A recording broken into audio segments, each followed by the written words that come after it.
Salut tout le monde, j'espère que vous allez bien. On se retrouve pour un tuto couture pour faire des toutes petites trousses comme ça. À la base, moi je m'en étais fait une pour mettre une clé USB et j'en avais fait une seconde en velours pour mettre toutes mes cartes, genre carte bleue, carte vitale, carte de fidélité. J'ai ça dans mon sac à main et il y a toutes les cartes dedans, c'est hyper pratique. L'avantage de cette trousse, là je l'ai faite en tissu coton tout simple, et là je l'ai faite en un peu plus épais, vous voyez c'est une espèce de petit sky, c'est que elles sont pas doublées. Donc c'est beaucoup plus facile, il y a beaucoup moins d'étapes à faire. Si vous voulez une trousse doublée, j'ai un autre tuto, je vous mettrai le lien en barre d'infos. Dans le tuto, je vais vous faire la rose. Je vous laisse tout de suite avec le matériel nécessaire. Pour vous faire cette magic trousse, il vous faudra du tissu, bien évidemment. Pour une petite trousse comme ça, de cette taille-là, j'ai utilisé deux rectangles de 14 par 10 cm.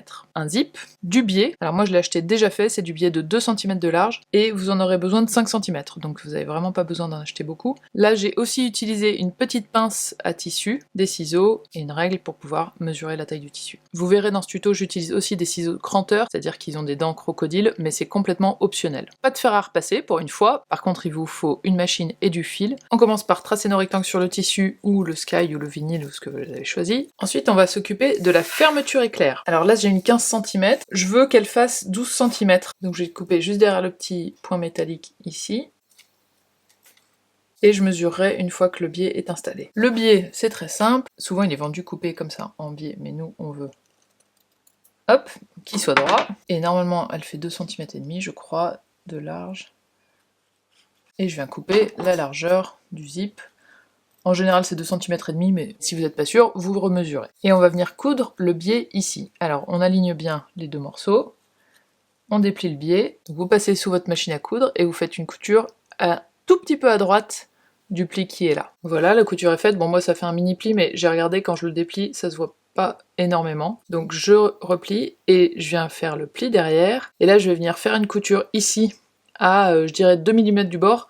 Je fais pas 1 mm juste parce que je veux être sûre que cette partie soit prise aussi, et si jamais elle se décale un tout petit peu, ça m'embêterait. Une fois que j'ai le premier, je mesure 12 cm, et je viens faire une petite marque ici, je coupe mon zip, et je viens faire la même chose avec le biais, mais ça va être beaucoup plus facile parce que là, le zip est attaché, il n'y a pas les deux morceaux qui veulent partir chacun de leur côté, ils sont solidaires, donc c'est beaucoup plus simple. Et ça vous donne quelque chose comme ça. Bon, on va pas se mentir, c'est pas la partie la plus facile, hein. Si vous galérez, c'est normal, avec le zip, le biais et tout ça, et que tout soit en place, voilà, c'est pas forcément évident. Soyez patient, patiente, et normalement, on devrait s'en sortir. Ensuite, on va venir fixer le zip sur notre petite partie de cuir, vinyle ou tissu, c'est exactement pareil.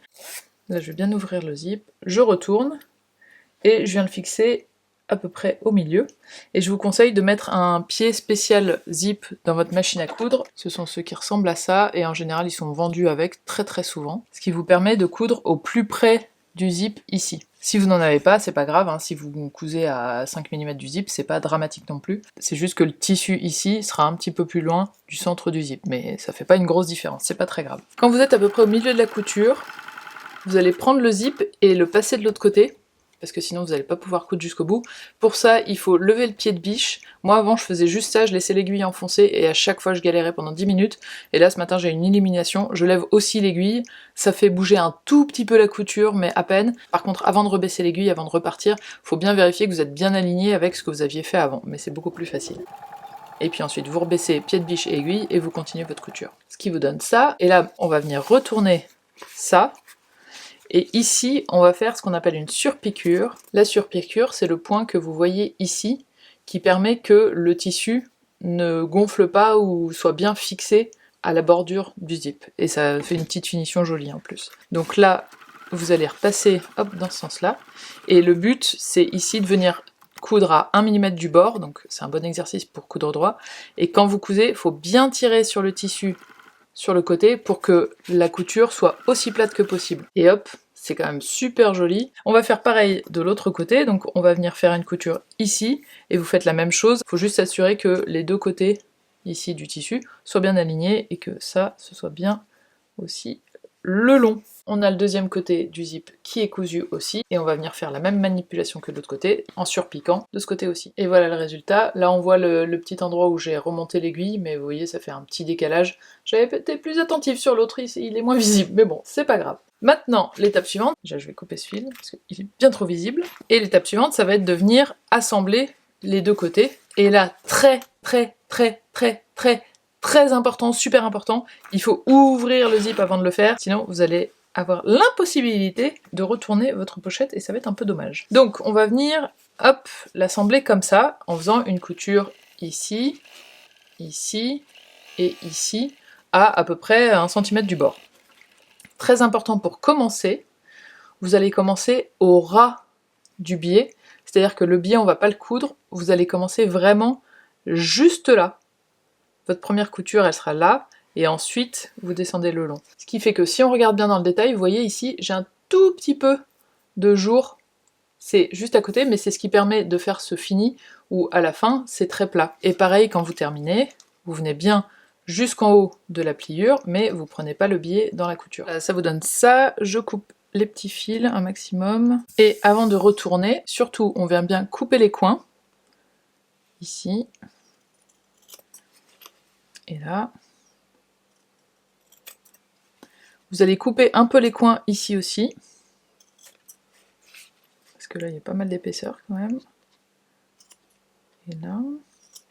Et si jamais vous avez des ciseaux cranteurs, vous pouvez faire une bordure qui sera un petit peu plus jolie, mais ça c'est complètement facultatif. Hein. Voilà, are you ready for the magic moment? On retourne. Vous poussez bien dans les coins, histoire que votre petit portefeuille ou porte-monnaie soit bien carré. Là vous pouvez bien pousser le morceau de biais vers le haut. S'il reste des petits morceaux de fil, on les coupe. Si jamais il est en tissu, vous pouvez passer un petit coup de fer à repasser pour l'aplatir un peu. Sinon ça se fera au fur et à mesure. Avec le Sky, je vais pas tenter le fer à repasser. Hein. Et voilà! Franchement, c'est pas mal le résultat. Ça c'est donc une version vraiment plus costaud et plus épaisse. Mais vous voyez, je trouve que ça choque pas spécialement que ce soit pas doublé. Et là, une version en tissu, c'est juste du coton, tout simple. Le fait que ce soit pas doublé, on voit l'intérieur du zip, mais moi je trouve pas ça très dérangeant. Congratulations! Évidemment, petite parenthèse, moi j'en ai fait une pour taille à peu près carte bleue. Vous pouvez faire toutes les tailles que vous voulez, à vous d'adapter, et il faut aussi adapter la longueur du zip, mais c'est pas un truc que vous pouvez faire que dans une seule taille, naturellement. Si vous en faites une et que vous la postez sur Instagram, n'hésitez pas à me taguer @marianblush au début du commentaire, comme ça je le vois et je peux reposter et partager, et ça peut inspirer plein de gens. Je vous souhaite une très bonne journée, une très bonne couture, et je vous dis à la prochaine. Ciao!